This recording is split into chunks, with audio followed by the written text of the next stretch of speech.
new Champions League rules that clubs have got to break even. Well, that would now this is actually going to be a very, very interesting rule. Basically, the brief background of it is Platini has come up with this idea, and it's been 2 years in the making, and he has given a couple of warnings about it, as Gavin has, as we were talking about earlier.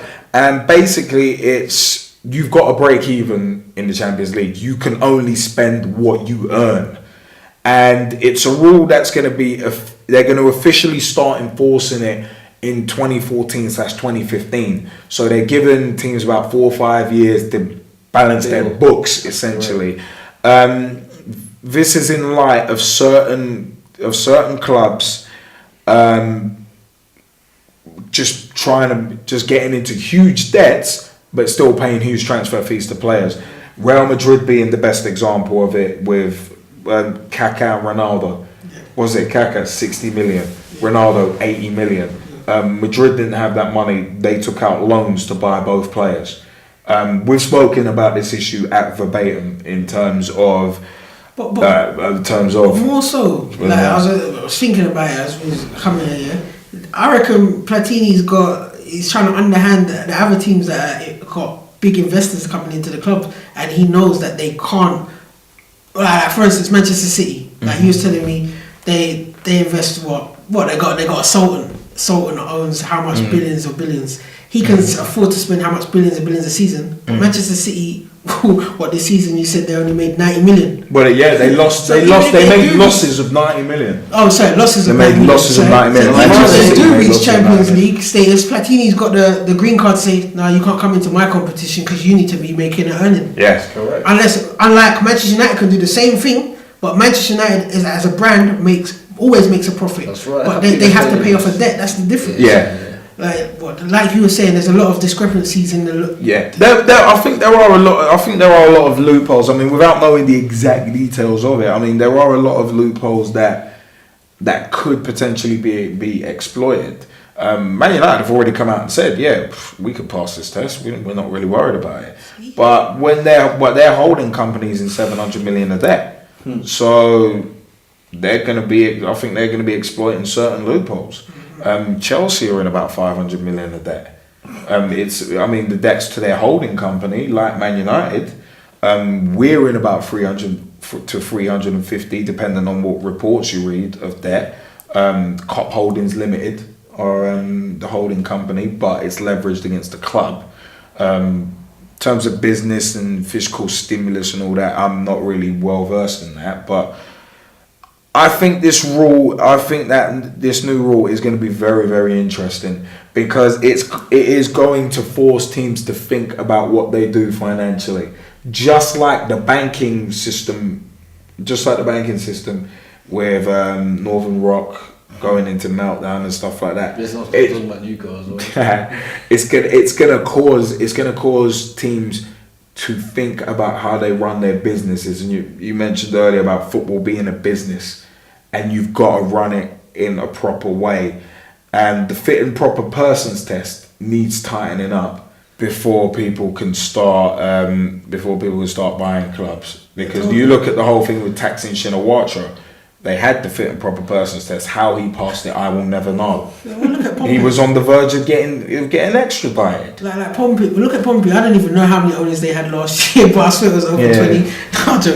There were a few. No, but it was like everyone was just jumping on board, and it's like how can that many people pass so many tests? Like it's like what, you just giving out the papers for fun. They sign it, they give it back. It's like opening up a bank account. Yeah. And I mean, it's one of them ones. In terms of owners with Portsmouth were getting passed around like chlamydia. How many owners did they have?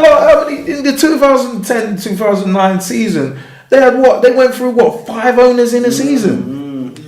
That's what I'm saying. It's like, well, what is going on? It's a revolving. Yeah, it's a revolving door. It's a revolving door, and you can't have that in a club. Which is why, even if it costs Liverpool a Champions League place, I agree with it, because I would much rather see us be stripped of a Champions League place than see the club go under because of profligacy with money. I'd much rather see that. Any Liverpool fans out there who disagree with me. Fine. I could give less than a damn if you want to disagree with me. I agree with you. I think it should be stretched to all leagues around the world. I reckon if you're entering a league, that should be the basic premise. I reckon there needs to be some sort of cap. Because that's what it's like. It's like having a cap. It's saying you come into this tournament. Yeah, it's not a direct cap saying you've only got this amount of money to spend. But it's saying, look, you want to enter our tournament.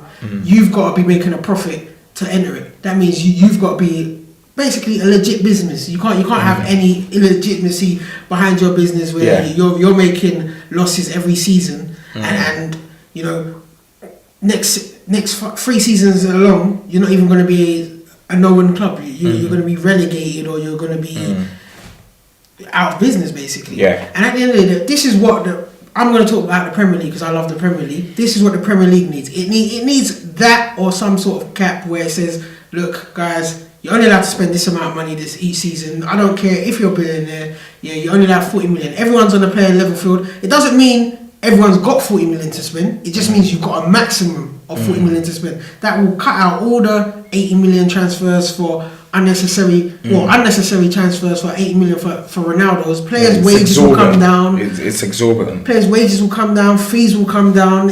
Everything will start hitting a level playing board. But the Premier League is what is the league that it is going to affect more than any. I don't know. The cynic's point of view would be that Platini is doing this to snipe at the Premier League.